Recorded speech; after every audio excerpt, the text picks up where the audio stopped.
አሜን። አቤቱ ቸር እግዚአብሔር አምላካችን ሆይ በዚህ ዕለት በዚህ ሰዓት በዚህ ስፍራ በቸርነትህ ስለሰበሰብከን በዚህ ከፍተኛ ቀጠሮ ስላደረስከን ከሁሉ አስቀድሞ ቅዱስ ስምህን እናመሰግናለን። ቸር እግዚአብሔር አምላካችን ሆይ ሁለት ወይም ሶስት ሆናችሁ በስሜ ከተሰበሰባችሁበት እኔም ከዚያ በመካከላችሁ እገኛለሁ ብለሃልና ቃል ኪዳንህን እንታጸናለን።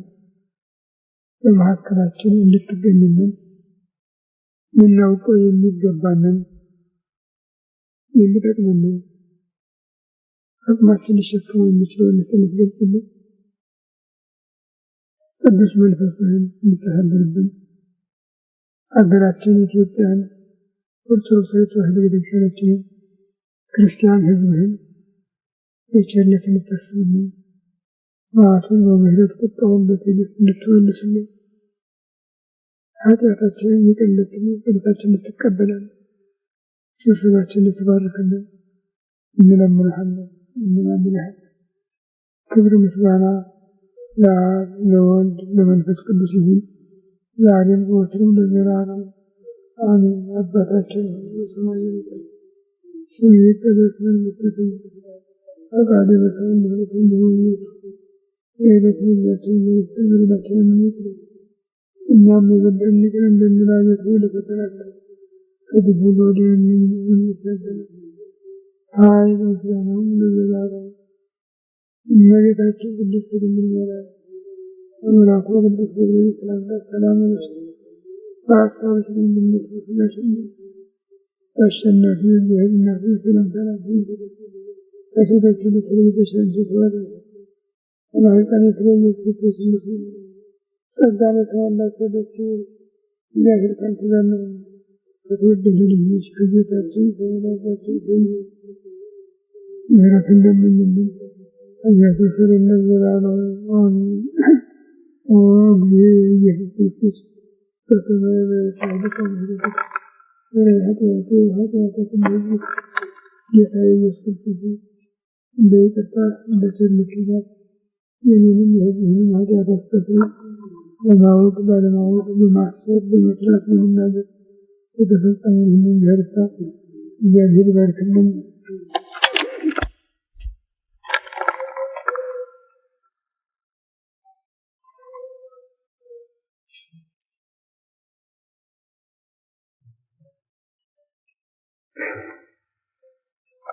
የካቲት 3 ቀን 1999 ዓመተ ምህረት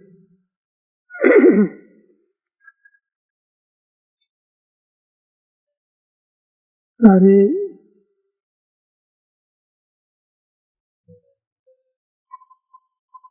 ወደ ታላቁ የሃይማኖታዊ የምግባር በር በምንገባበት ጎዳና ሰልፍ ላይ ነው ያለነው።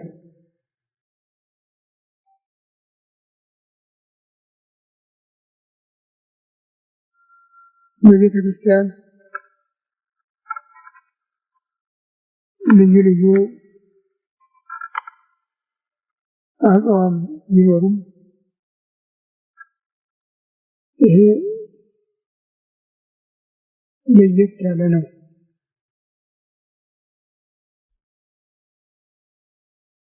ለምን ከራሱ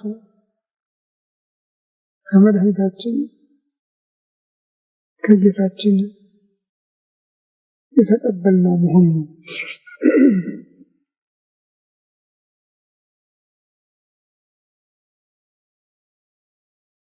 ባላዋቂ ጣት የዘንዶ ጉድጓድ ይለኩበት እንደሚባለው ሳይሆን በትዕዛዝ ብቻ የተቀበልነው አይደለም። ሰርቶ ራሱ አድርጎ ያስተላለፈልን ልጆቹ እንደመሆናችን የአባታችን ውርስ የአባታችን ቅርስ ነው።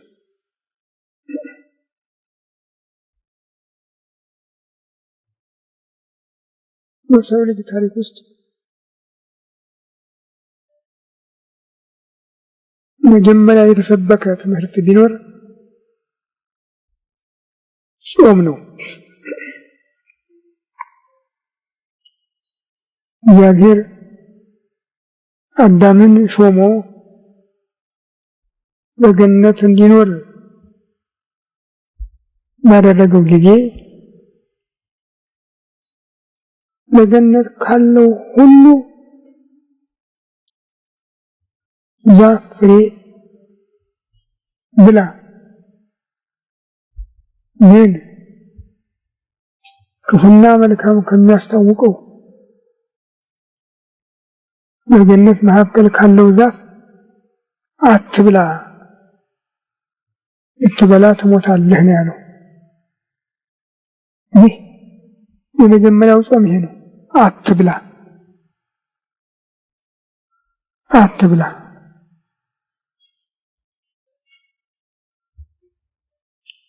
ይህን ይዘው ነው እንግዲህ የጾም መሪዎች የጾም አስተማሪዎች ሁሉ ቢያንስ ሰዓት ወስነው ከዚህ እስከዚህ ይህን አትብላ ብለው ስርዓት መስራት የጀመሩ ይህን እግዚአብሔር ለሰው የሰጠውን የመጀመሪያ የጾም ትእዛዝ መሰረት በማድረግ ነው። እንኩሉ ዕፅ ዘሃሎ ውስተ ገነት ብላ ወምጽእ ዘያልቦ ሰናይ ወይኩየ ኢትብላ እምኔሁ ወይትግፍሶ እስመ በዕለተ ትበልዕ ሞተ ትመውት። በገነት ካለው ዛፍ ሁሉ ብላ፣ በገነት መካከል ካለው ክፉንና መልካምን ከሚያስታውቀው ዛፍ ግን አትብላ፣ እንኳን ልትበላ አትንካው፣ ከሱ በበላህበት ቀን ትሞታለህ ነው ያለው።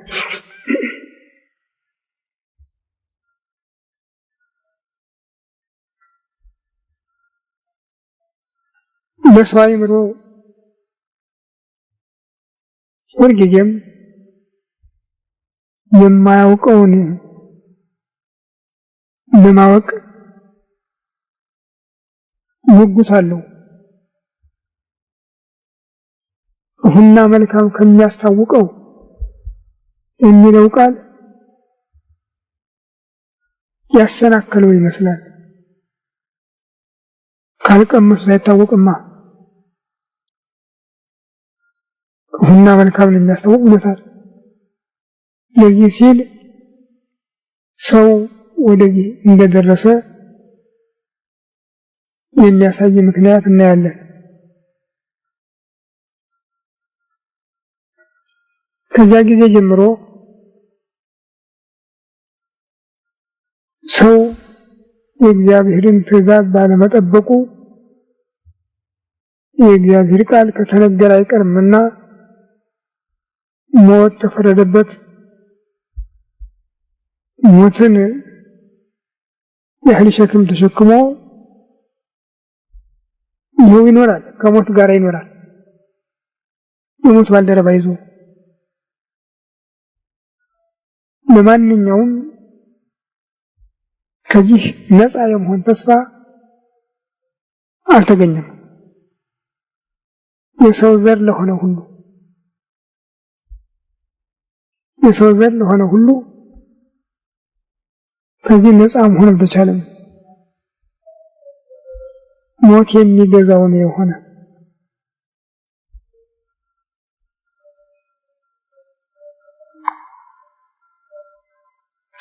አንዱ ትልቁ ቸርነት እግዚአብሔር ለሰው ልጅ ያደረገው ትሞታለህ ብሎ በሰጠው ፍርድ ብቻ ሳይወሰን ሰው ሆኖ በፈጸመለት የቤዛነት ሥራ ሞቶ ተነስቶ የዘላለም ሕይወት ባለቤት እንዲሆን የሰጠው ከፍተኛ ጸጋ ነው። በገነት መካከል ካለው ዛፍ አትብላ ብትበላ ትሞታለህ ሲል ያዘዘው ኃያል ቃል እግዚአብሔር ሰው ሆኖ የያምን ይመውት በኔ ያመነ አይሞትም ወመኒ ሞተ ይሐዩ ይሞትም ይነሳል ሕያው ሆኖ ይኖራል። ወአነ አነስኦ በድኅሪት ዕለት እኔ በኋለኛይቱ ቀን አስነሳዋለሁ በሚል ተስፋ መልሶ የወደቀው እንዲነሳ የፈረሰው እንዲታደስ ያልነበረ የሆነው እንደነበረ እንዲሆን አድርጎታል። ይህ ባይሆን ኖሮ ሰው የከንቱ በሆነ ነበር። ይህም እንኳን ኑሮ ወጣ ገብ አስጨናቂ በመሆኑ ከሚችለው በላይ እያንገላታው ነው።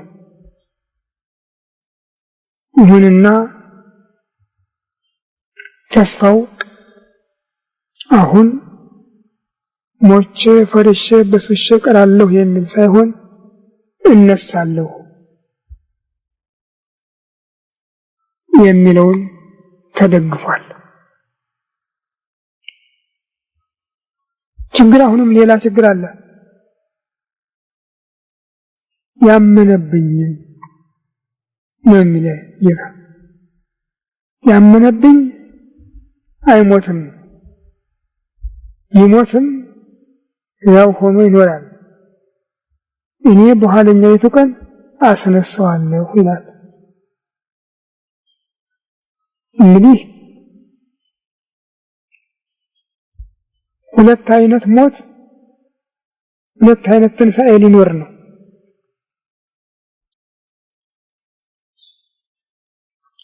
አንዱ ሁሉን የሚያገናኘው ስጋዊ ሞት፣ ሁለተኛው አንዱ ከአንዱ የሚለይበት መንፈሳዊ ሞት በፍርድ መውደቅ።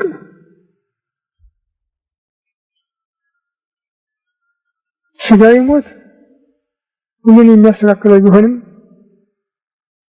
በክርስቶስ ያመነ ግን ትንሣኤን ብቻ አይደለም የዘላለም ሕይወትንም እንዲያገኝ ተፈቅዶለታል። በክርስቶስ ያላመነ ግን ትንሣኤው የማይቀር ቢሆንም በእግዚአብሔር ቸርነት የተሰጠው ትንሣኤው የማይቀር ቢሆንም እንደገና ዳግም ሞት ስለሚጠብቀው ሁለተኛ ሞት አለ ማለት ነው።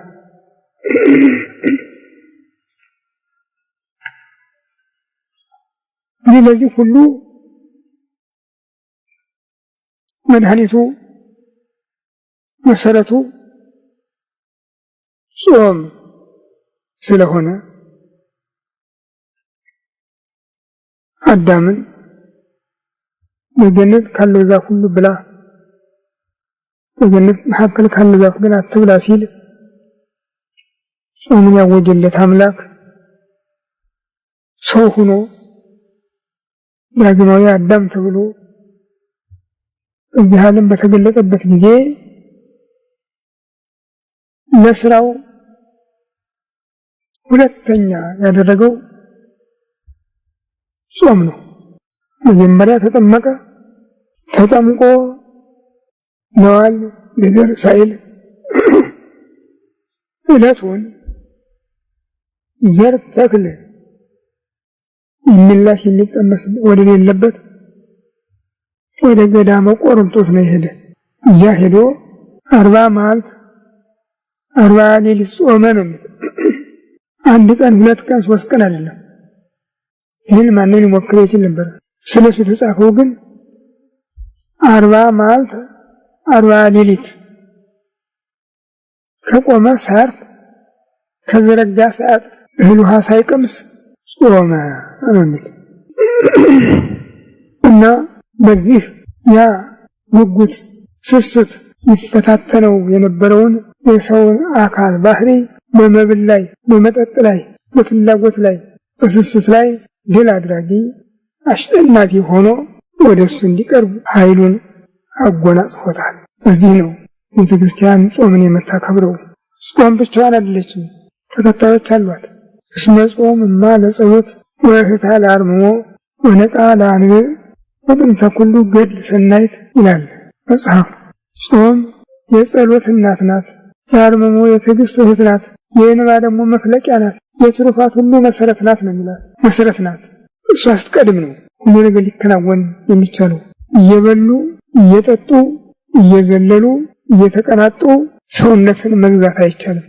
ከፍሎ እየጾሙ እየተራቡ እየተጠሙ የረሃብን የጽምን ጣዕም እያወቁ በእነሱ መሳሪያነትም ሁሉን ላድርግ የሚለውን ከኔ በቀር ላሳር የሚለውን ስጋዊ መንፈስ አዳክሞ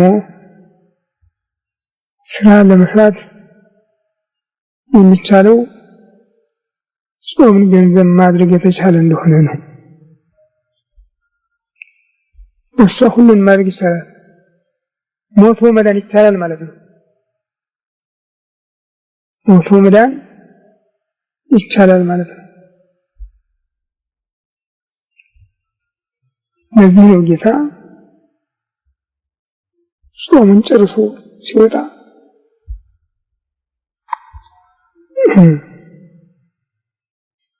የሰው ልጅን ተጠላት መጥቶ በልኬ ተመላንቱ አይባን ህብስተ ይኩና እነሰ ወልደ እግዚአብሔር አንተ እግዚአብሔር ልጅ ሆንክማ እስኪ እነዚህ ድንጋዮች ዳቦ እንዲሆኑ ዘዝ ዳቦ ይሁኑ በል ነው ያለው። ግሩም ጥያቄ። የእግዚአብሔር ልጅ ከሆንክ ነው ያለው። የሰው ልጅ አላለም። የሰው ልጅ ከዚህ በፊት እንዳሸነፈ ያውቃል።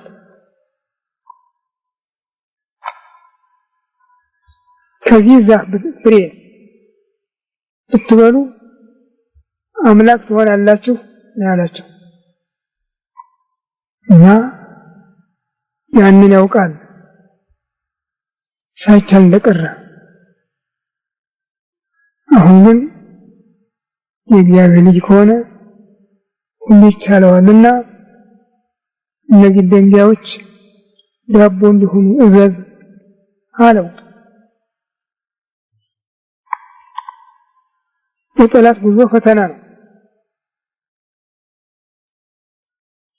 ግን ጌታ በዚህ ሰበብ ያቀረበው ወደፊት እሱ ያመኑ ልጆቹ ክርስቲያኖች ሁሉ በዚህ አይነት የሚመጣባቸውን ጠላት በስሙ ከሱ በወረሱት ምግባር ሃይማኖት ድል እንዲነሱት ኃይልን ለመሙላት ነው። በባትሪ የሚሰሩ ነገሮች አሉ። ዘመናዊ ስልጣኔ ያመጣው እነዚያ ሰርተው ኃይሉ ሲያልቅ ይቆማሉ። ስለዚህ እንደገና ይሞላሉ። የሰው ልጅ መጀመሪያ የተቀበለው ኃይሉ አልቋል። አሁን ግን አምላክ ሰው ሆኖ የሚሞላበትን ኃይል እየተቀበለ ነው። እና አንተ የእግዚአብሔር ልጅ ከሆንክ አለ ጠላትም ለእግዚአብሔር የሚሳነው ነገር የለምና በዚህ መከራከር አይችልምና የእግዚአብሔር ልጅ ከሆንክ እነዚህ ድንጋዮች ዳቦ እንዲሆኑ ዘዝ ዳቦ ይሁኑ በል ያለው። ጌታ ግን ሰው የሚድን በእንጀራ አይደለም ከእግዚአብሔር አፍ በሚወጣ ቃል ነው እንጂ ብሎ እግዚአብሔር ዳን ያለው የሚድን እግዚአብሔር ሞት ያለው የሚሞት መሆኑንና ከዚህ በቀረ በእንጀራ በዳቦ በልዩ ልዩ ምግብ ሰው ቆሞ እንደማይኖር አረጋገጠ። እንግዲህ 40 መዓልት 40 ሌሊት ጾመ ብለናል።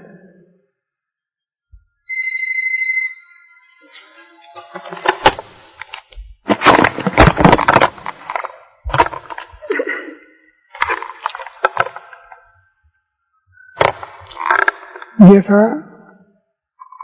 40 መዓልት 40 ሌሊት ጾመ ሲባል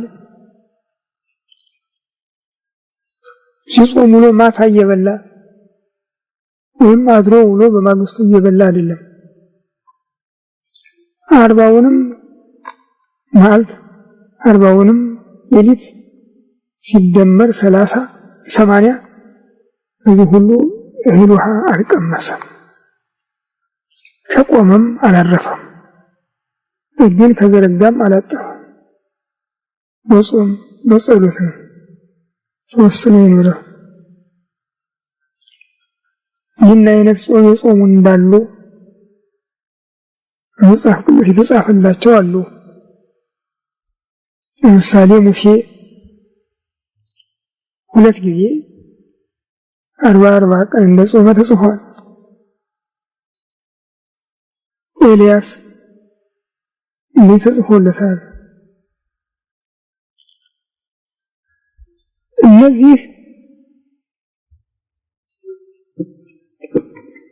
ከእግዚአብሔር በተሰጣቸው ሕይወት ነው የቻሉትና ያሳለፉት። ከእግዚአብሔር ጋር የሚኖሩ መላእክት አይበሉም፣ ምግብ አያስፈልጋቸውም። ምግባቸው ሁልጊዜ ጸጋውን ማየትና ምስጋናውን መሳተፍ ነው። እንደዚህ አይነት ማለት ነው። ሙሴ ወደ ደብረ ሲና በወጣ ጊዜ የእሳት ድንኳን ተተክሎ 7 የእሳት መጋረጃ ተጋርዶ ነው ያገኘው። 6ቱን አልፎ ከ7ኛው ሲደርስ ቆመ። ከዚህ በኋላ ከእግዚአብሔር ጋር መነጋገር ጀመረ። ያለ ማቋረጥ 34 ቀን ተነጋገረ። 6 ቀን በልቦናው ሲስልበት ሰንብቷል ነው። እንግዲህ በዚህ ሁሉ ከእግዚአብሔር ጋር ነበረ። ከሰው ተለይቶ ነበር ማለት ነው። ይህ ስለሆነ ምግብ የሚያሻው ሆኖ አልተገኘም። ኤልያስ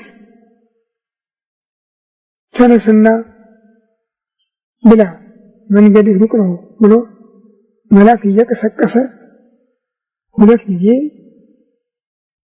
ምግብ አበላው። ከዚህ በኋላ ወሆረ በጽናው ወክል 40 መዓልተ ወ40 ሌሊት ምስለ ሰናበቲሃ ይላል። ያን ጊዜ በበላው ምግብ 40 መዓልት 40 ሌሊት እሑድ ቅዳሜ ሳይል ተጓዘ ነው የሚል። ይሄ ከእግዚአብሔር የተገኘ ስጦታ ነው። የጌታ ግን ምንም እሱ ሁሉን ቻይ አምላክ ቢሆንም ይህን የፈጸመው ስለ ሰው ሲል በነሳው አካል ባህሪ ለሰው ቤዛነት ስለሆነ ሁሉ ነገር ልክ እንደ ሰው የራበው የጠማው ነው የፈጸመው። በትዕግስት ነው የፈጸመው። አሸነፈ። ለምን? ያ በስስት ምክንያት ደክሞ ተዋርዶ የኃጢአት ባሪያ የሆነ ሰው አሁን በጾም በጸሎት አሸናፊ ሊሆን የሚችልበትን ኃይል እንዲያገኝ ነው። ከሱ ወዲህ የተነሱ ቅዱሳን 40 መዓልት 40 ሌሊት ብቻ አይደለም ዓመታትን ጾመዋል።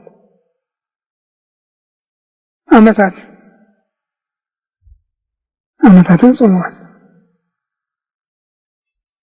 በታሪካችን እንኳን እኛ በምናውቀው አቡነ ገብረ መንፈስ ቅዱስ 500 ዓመት ኖረዋል። አልበሉም አልጠጡም ነው ይባል። ይህ ከየት መጣ? ከዚያ ኃይል የተወረሰ ነው። ዜና አበውን ብናነብ ብንመለከት አንዳንድ ፍሬ እየበሉ ወር ሙሉ ምግብ የማያስፈልጋቸው እና አቡነ አፍር እንደነበሩ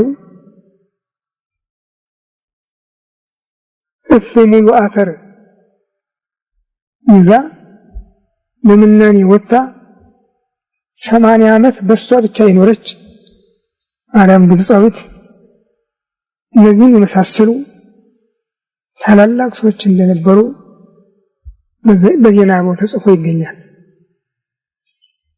እንግዲህ ይሄ አሁን ስናየው እንዴት ይቻለ ብለን የምንገምተው ነው፣ ግን ሆኗል። ምክንያቱስ ቅድም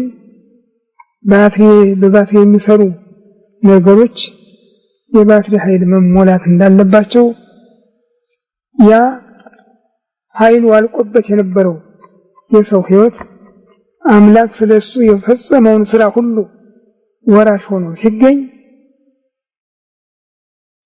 ቀድሞ ከነበረው ተስፋ የበለጠ ባለድል ሆኖ ተገኘና እንግዲህ ጌታ 40 መዓልት 40 ሌሊት ጾመ።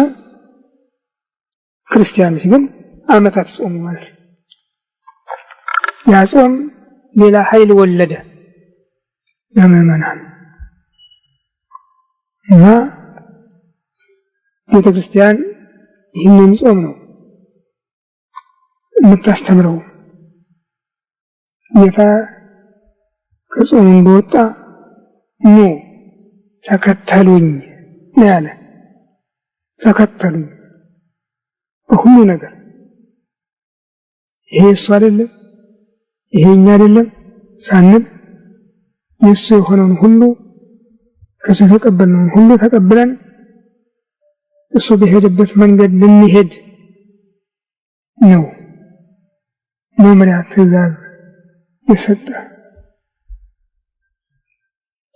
የኢትዮጵያ ቤተክርስቲያን እስከ ቅርብ ጊዜ ድረስ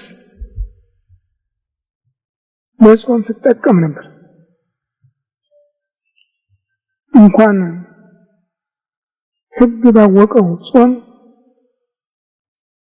አንዳንድ ጊዜ ከባድ ችግር ሲያጋጥም ሕግ በማያውቀው በፈቃድ ጾም ተጠቅማ ያንን ችግር ታቃልል ነበር።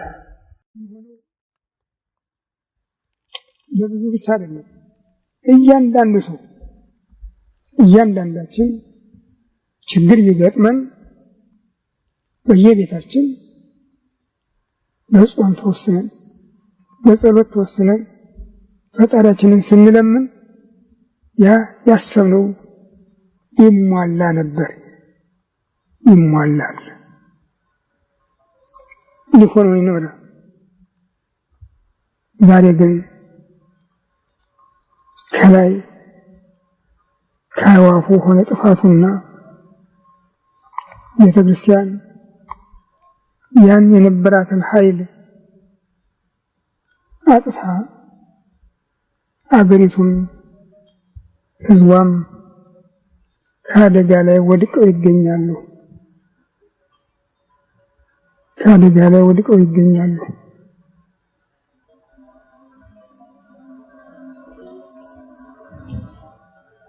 እጅግ የሚያሳዝን ህይወት ውስጥ ነው ያለነው።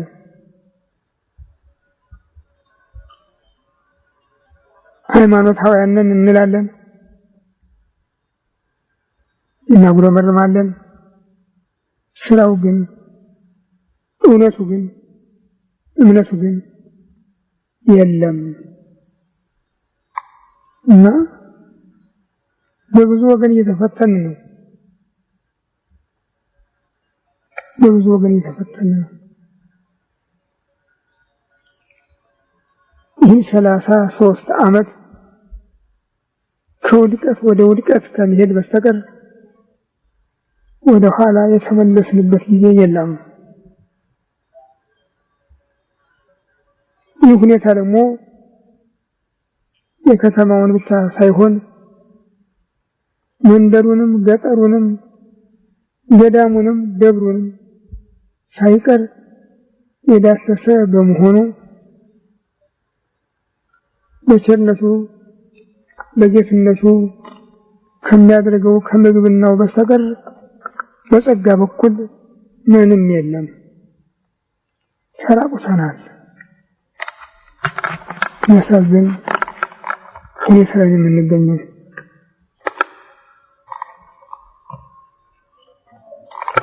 ሁሉ የፖለቲካ ወሬ ምርኮኛ ነው እና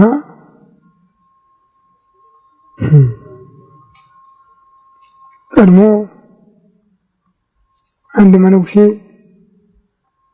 በግ ተሸክመው ሲሄዱ የቦይ ተቋቋሙና በየራሳችን ቆመን አባ ለምን ውሻ ተሸክመው ይሄዳሉ እንበላቸው፣ ያኔ ጥለውት ይሄዳሉ ብለው ተስማሙና አንዱ መጀመሪያ አገኛቸው። አባ ምን ነው ውሻ ተሸክመው ይሄዳሉ? ኦሆ ልጄ ምን ነው በግ እኮ ነው ብለው ሄዱ። ሁለተኛው ደገማቸው። እንዲህ አሉ፣ ተጠራጠሩ። ሶስተኛው ደገማቸው። አይ ሁሉም መሰከሩበት ነው ጥለውላቸው ሄዱ ይባላል።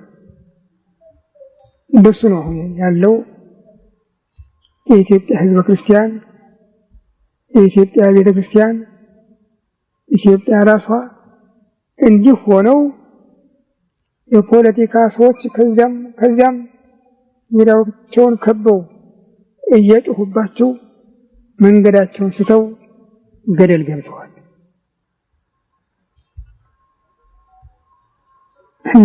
ከሁሉ የሚገርመኝ ከየስፍራው የሚያስተጋባ ወሬ አንድ አይነት ነው።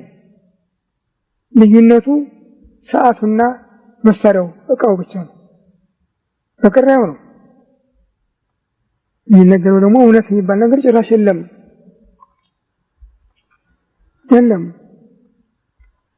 እና የሚደረገው ድካም ሁሉ ሰውን ለማፍዘዝ ለማደንዘዝ ሙከራ ማድረግ። ይሄ ደግሞ በመንፈሳዊውም በስጋዊውም ይሄ ነው ሁኔታው። እና ቤተ መቅደስ ቤተ ክርስቲያን የእግዚአብሔር መሆኗ ቀርቶ ሰው ሰራሽ የሰው ያውም የጨዋታ ቤተክርስቲያን እስከመሆን ነው የደረሰችው። ሁሉንም ታውቁታላችሁ። የማታውቁት አለ ብዬ ዝርዝር ውስጥ ሊገባ አልችልም። በተለይ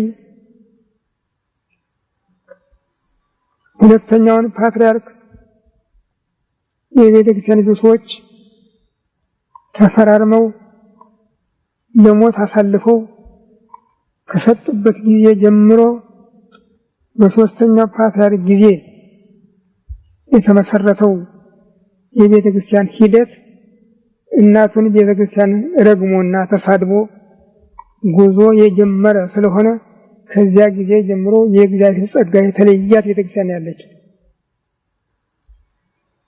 በአባ ተክለ ሃይማኖት ጊዜ አሮጌይቱ ቤተክርስቲያን ትውደም ይሄ ነው የተሰማው። ጥቅምት 14 ቀን 71 ዓመተ ምህረት አሮጌይቱ ቤተክርስቲያን ትውደም፣ አሮጌው ሲኖዶስ ይውደም።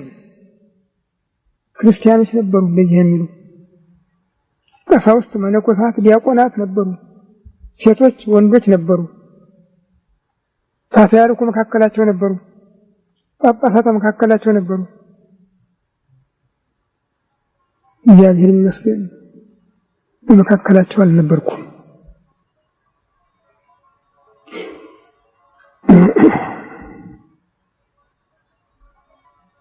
በማግስቱ ሙላውን ጳጳሳት የሚሽር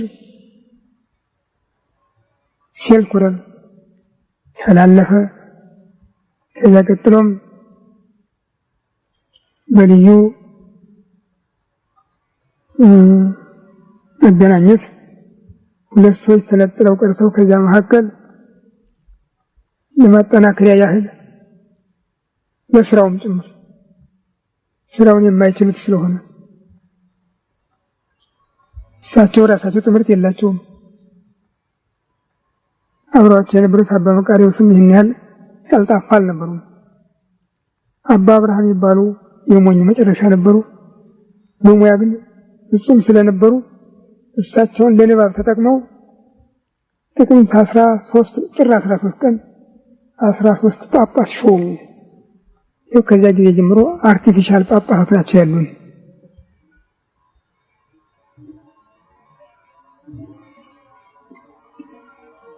አራተኛውም በዶክተር ተፈራ ወንዴ ሰብሳቢነት የተሰበሰበው ጉባኤ በአርበኝነታቸው ተመስግነው የተሾሙ ናቸው። የደርግ አርበኛ በመሆን ኋላም እኔ አሞኛል መስራት አልችልም ብለው በሾማቸው ሲኖዶስ ተሽረው ከአገር የወጡ ናቸው። ዛሬ ግን እዚያ ወጥተው ደግሞ ጉልበታም ሆነው እኔ ነኝ የቤተክርስቲያኒቱ መሪ፣ የኢትዮጵያ ቤተክርስቲያን መሪ ነኝ እያሉ ከመፎከር አልፈው ይኸው ጳጳሳትን ለመሾም ደርሰዋል። እዚህ የሻሯቸው ሰዎች እዚያም አሁን አብረው አሉ። ምንም የተደረገ ነገር የለም እያሉ ይዋሻሉ። እኛም ነበርን እነሱም ነበሩ። የሰው ያለህ እያለ እየጮህን የሚሰማን አጥተን እነሱ ስልጣን ጉልበት በእጃቸው ሆኖ ነው ይህን ስራ የፈጸሙት። እዚህ መንበር ላይ የወጣ ሰው በሞት በፍርድ ካልሆነ አይወርድም እያል እየጮህን ይበቃኛል ካሉ አሞኛል ካሉ ምን አለበት ስለሆነ የዋረዷቸው። ዛሬ ምንም ቃል አልተናገሩም፣ ታፍነው ነበር ይላሉ። እግዚአብሔርን የማይፈሩ ሰዎች። ይሄኛውም ከመጡ ይሄው ያልሆኑት ሹም የላቸውም። መጀመሪያ ኦርቶዶክስ ነኝ ብለው በስጋው በደሙ ምለው ተሾሙ። ቀጥለው ካቶሊክ ሆኑ፣ ለመሆን ፕሮቴስታንት ሆነዋል። ሶስቱንም አደረሱት። ያሳዝናል። በኤጲስቆጶሳት ሹመት ስርዓት ከእሁድ በቀር ኤጲስቆጶስ አይሾም። ካቶሊክ ግን ይህን አይጠብቅም። በማንኛውም ቀን በቃልም በደብዳቤም ይሾማሉ። ቄሱንም ዲያቆኑንም። ቄስና ዲያቆንማ እንደውም አብዛኛው በደብዳቤ ከአእምሮ ይልቅ የእኛ ሰዎችም ሰኞ የተሾሙ አሉ፣ ረቡዕ የተሾሙ አሉ። እንደዚህ ነው። አሁን ደግሞ ይባስ ብለው እየተጋገዙ ህዝበ ክርስቲያንን ያስጨንቁታል። ለነገሩ ሁሉም ስልጣን የላቸውም፣ ግን ለህዝበ ክርስቲያኑ ችግር ነው። ታዲያ ህዝበ ክርስቲያኑ ራሱን ጤነኛ አይደለም፣ ራሱን አይመረምርም። ምንድነው ጉዱ አይልም፣ ከብሉትም አይሰማም። እኛም ምን አገባን የሚል ቋንቋ ነው ያለው። እኛን ምን አገባን ወይ ጨርሶ የለውም ማለት እንጂ ይሻል። እኛን ምን አገባን ያሉ በእግዚአብሔር መቀለድ ከፍርድ አያድንም። እና እዚህ ቤተክርስቲያን አወዳደቅ እየከፋ በመሄድ ላይ ነው። በእውነት ልብ ያለው ሰው እንዲጸልይ ያስፈልጋል። ሰብቶ እንዲጸልይ ያስፈልጋል። አቤት እንዲል ያስፈልጋል። በዚያች በመርከብ ላይ ጌታ በነበረ ጊዜ ውስጡ የነበሩ ምዕመናን አቤቱ አድነን እያሉ ነበር የሚጮሁ። ወንጌል ምንድነው የሚል እሱ ተኝቶ ነበር ነው የሚል ግን ህዝቡ አደነን ይሉ ነበር። ይሄ የሚያሳየው እምነት በጠፋበት ዘመን እግዚአብሔር ሁሉን ነገር ዝም ብሎ እንደሚመለከት አድነን ካላሉት ግን ምንም እንደማይሰራ ነው። ስራ ቅቶት አይደለም ፈልጉ ይምላል ተመየጡ ሀቤ ወትመየጥ ሀቤክሙ ወደኔ ተመለሱ ወደ እናንተ እመለሳለሁ ነው ያለ እና ህዝበ ክርስቲያኑ እንቢ ብሎ ነው ይህን 33 ዓመት የሚገረፍ ህዝበ ክርስቲያኑ ቤተ ክርስቲያኑ ንቆ እሱ በወደደ የሚመራ ሆኖ ቆሞን ያስቸገረ አሁንም አልተመለሰም። አሁንም ያሰጋል። እግዚአብሔር እኮ ሀብታም ነው። በልግስናው በጎውን ነገር እየጨመረ መስጠት እንደሚቻለው በቅጣቱም በኩል እንዲሁ አለው። ሀብታም ነው እንጂ ቀልድ አይደለም። ግብፃውያንን በስጥመት ሰባ ሰዶምን በእሳት ሰባ ተጋተን በማያይ የቀጣ አምላክ የመቅጫ መሳሪያውን ብዙ ነው። አንሰማም እንጂ አሁንም እያየን እየሰማን ነው።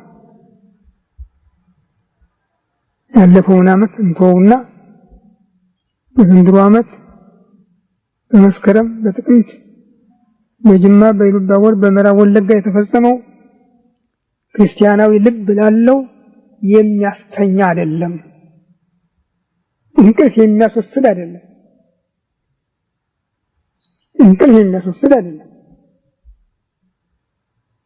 በ84ም ይኸው ነገር በሐረር ባሩሲ በባሌ በአሰቦት ተደርጎ ነበር። አሁን ደግሞ መጣ።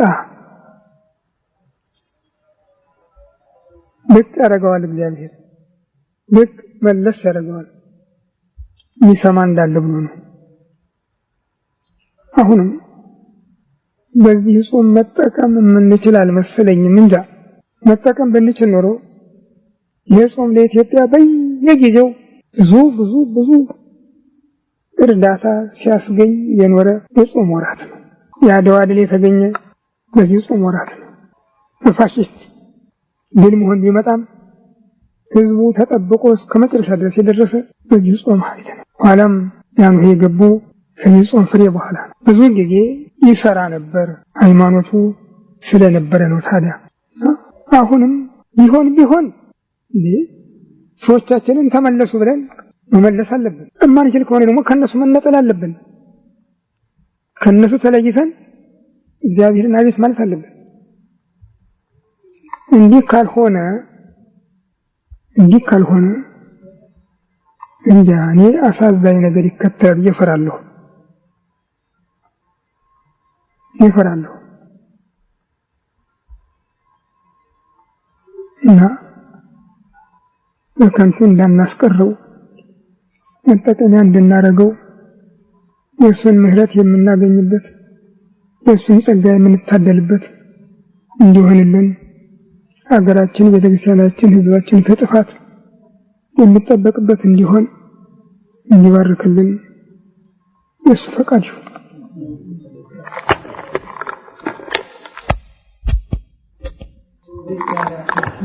በነበረው ጦርነት ጊዜ የነበሩ ሰዎች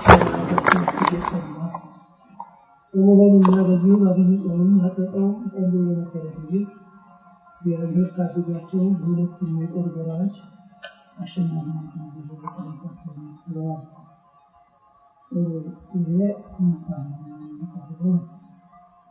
እንዲህ ከሆነ ትግራይ ባድመ ዛላንበሳ ወረራ በተካሄደ ጊዜ አሸናፊ ሆነው በድል ከተጎናጸፉ በለው ጸሎት ነበር። እነሱ በመንጦለትና ጸሎት አሸናፊ ሆነው የመቼውን ዛላንበሳ የመቼውን ሰዓት ውስጥ ከስንት ነው የሚጾሙት? እንደገና ደግሞ አሳ በጾም በመብላት የሚሳሳት ክርስቲያኖች አሉ እና ሰዓታቱን እንድትተው በአሳ ጾም ይበላል ወይ? ይሄ በጾም ይበላል የሚል አላገኘም። ስጋ ነው። ሌላ ምንድነው ተብሎ የሚነገረው? አይኑ የሚያየውን ያስተባብራል። ደም ይወጣዋል፣ ደም ይፈሰዋል። ስጋ ነው፣ ስብ ነው። ምን ምክንያት አለው?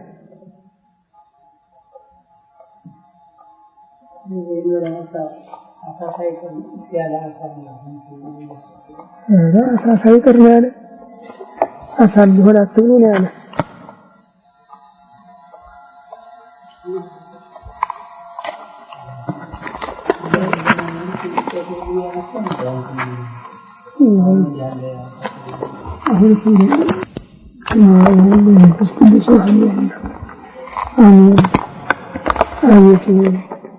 ቸር እግዚአብሔር አምላካችን በዚህ ዕለት በዚህ ሰዓት በዚህ ስፍራ በቸርነቱ ስለሰበሰብከን በዚህ ከፍተኛ ጥቅም ስላደረስከን ስብሰባችንን በሰላም ስላስፈጸምከን ከሁሉ አስቀድሞ ቅዱስ ስምህን እናመሰግናለን።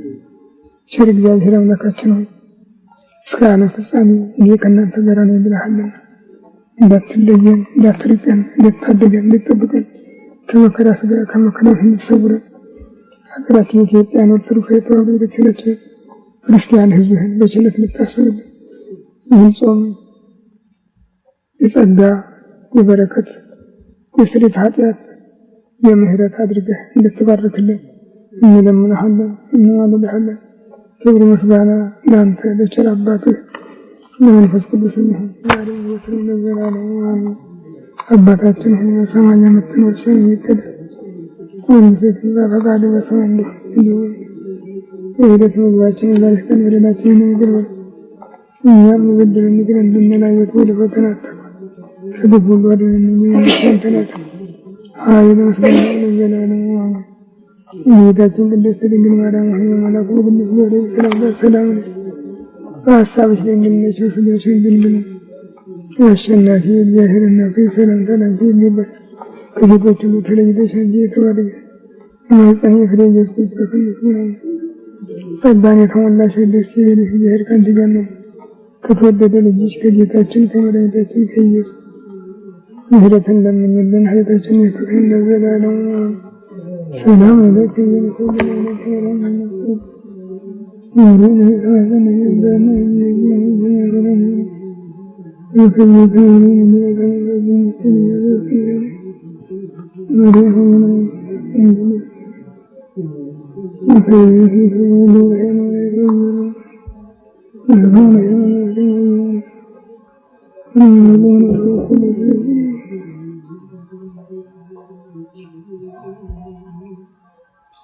ቸሪቱ አማላጅቱ አምላክ ወላዲተ አምላክ ቅድስት ድንግል ማርያም ስለ ኃጥአን ሁሉ በአብ በወልድ በመንፈስ ቅዱስ ዙፋን ፊት በምታቀርቢው በአማላጅነትሽ እኛንም እንድታስቢን እንድትለምኝልን እንድታማልጅን አገሪቱን ርስት ሕዝቧን አስራት አድርገሽ ሰጥተሻለሁ ያለሽን ቃል ኪዳን እንድታሳስቢልን ይህችን ሀገር ከጥፋት እንድታድኝልን እንለምንሻለን፣ እንማልድሻለን። ቸር እግዚአብሔር አምላካችን በእናትህ አማላጅነት ኃጢአታችንን ይቅር እንድትለን ጸሎታችንን እንድትቀበለን እንለምንሃለን፣ እንማልድሃለን። ክብር ምስጋና ለአንተ ለቸር አባትህ ለመንፈስ ቅዱስ ይሁን ዛሬም ዘወትርም ለዘላለሙ አሜን። አባታችን ሆይ በሰማይ የምትኖር ስምህ ይቀደስ፣ መንግሥትህ ትምጣ፣ ፈቃድህ በሰማይ እንደሆነች እንዲሁ የዕለት ምግባችንን ዛሬ ስጠን፣ በደላችንን ይቅር በለን እኛም የበደሉንን ይቅር እንደምንል፣ አቤቱ ወደ ፈተና አታግባን ከክፉ ሁሉ አድነን እንጂ መንግሥት ያንተ ናት፣ ኃይል ምስጋና ለዘላለሙ አሜን። እመቤታችን ቅድስት ድንግል ማርያም ሆይ በመልአኩ በቅዱስ ገብርኤል ሰላምታ ሰላም እንልሽ፣ በሐሳብሽ ድንግል ነሽ፣ በሥጋሽም ድንግል ነሽ። የአሸናፊ የእግዚአብሔር እናት ሰላምታ ላንቺ ከሴቶች ሁሉ ተለይተሽ አንቺ የተባረክሽ የማኅፀንሽ ፍሬ ኢየሱስ ክርስቶስ ይመስገን። የተወለድሽ ደስ ይበልሽ፣ እግዚአብሔር ከአንቺ ጋር ነው።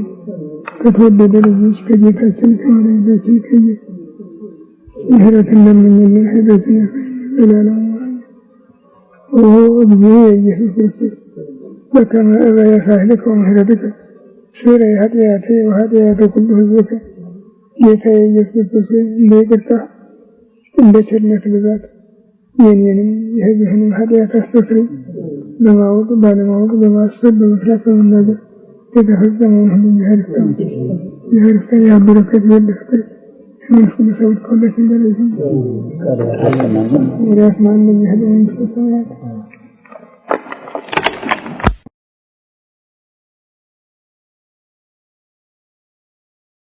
አገረ